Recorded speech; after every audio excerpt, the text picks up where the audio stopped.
कणगां उकडून घेवंक जाय. हांवें हांगा उकडून ताजे मॅश रेडी करून दवरलेले आसा. दुदा powder as per the requirement ते बायंडींग करपाक आमी ते मळून घेवंक जाय. इल्लेशें बायंडिंगा खातीर तांदळाचें पीठ, थोडेशें तूप.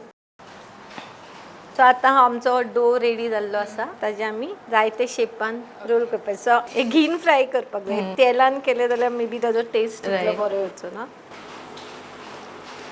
फ्राय करतकर हे गुलाब जामुनाचे कशें जातात, साकरीची सिरप करतात.